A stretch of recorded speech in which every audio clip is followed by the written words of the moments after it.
In the words of the new Diablo trailer that's not even released yet, by three, they come. this is supposed to be an awesome video and how I modded my RK100 even further, but instead, this is going to be a lesson in how not to make the same mistakes I did. Let's get into it.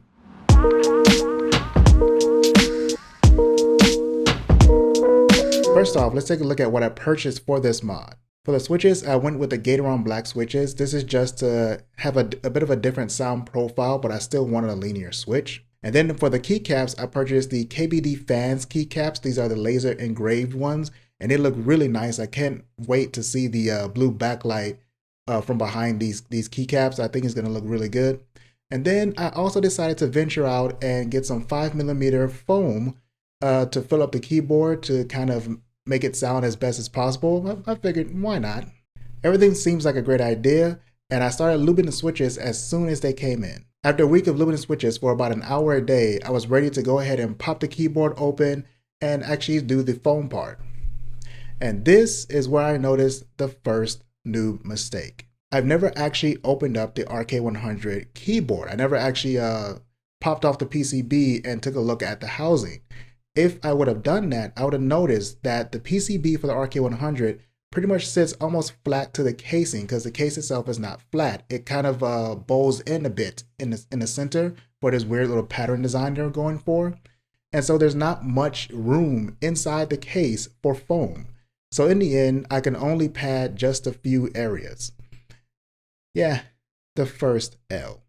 The next one was when it came to the switches. Now this frustrated me more than anything because I actually lubed the Gateron Red switches. As you guys know, I pulled apart all the switches, every last one of them, pulled out the stem, the housing. I lubed every single piece of it, the springs, all that stuff. And never one time did it come across my mind that these particular Gaterons were not the default way that Gaterons actually show up, or any switch for that matter. The ones that are in the RK100 and in pretty much most other keyboards that have backlights on the PCB, well, they are switches that are backlight compatible.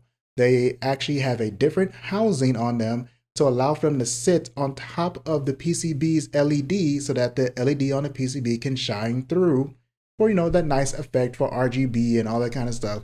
Or in the RK100's case, the blue backlight that shows through to the keycaps. And I got the default original stock Gaterons that were not compatible with backlights.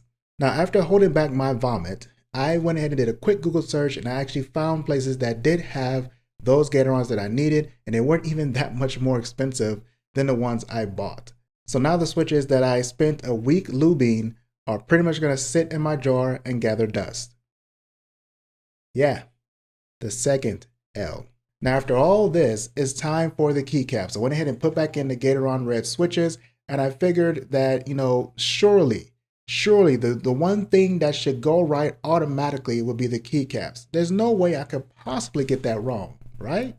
Yeah, I screwed that up too. When it came to the keycaps, remember me saying specifically in both the RK100 video and also in the Keycaps K4 video that the 96% layout is kind of weird when it comes to keycaps because they are not standard layouts and they can have a tendency to switch up keys sometimes. Even the RK100 and the Keycaps K4 layouts are not identical. There are some keys that is on the RK100 and some that's on the K4. And somehow I had like a brain fart or amnesia or something, and I just forgot that.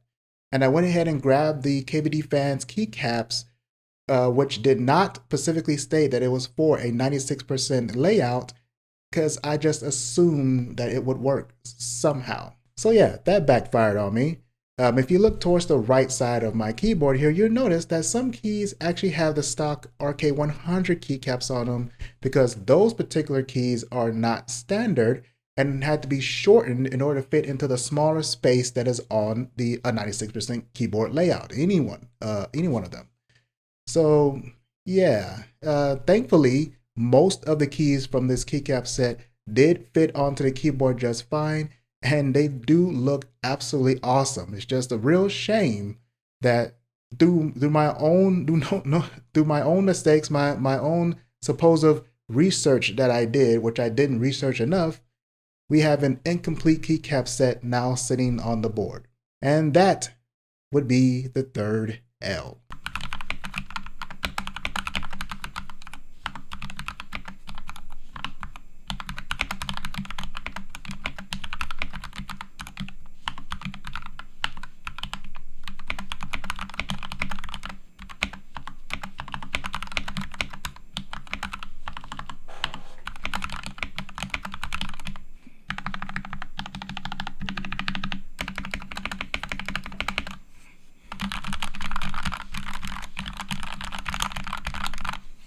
So what do we take away from all this? In short, you can actually do research on things and still make mistakes.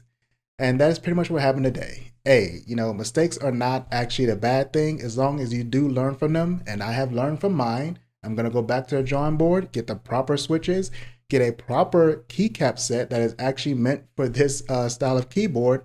And I'm going to try and give you guys the video you deserve. But that is for another day. Thanks for watching this video, and I will see you guys again in yet another video about some kind of tech. Hopefully that it's a success. You guys have a good day. Bye.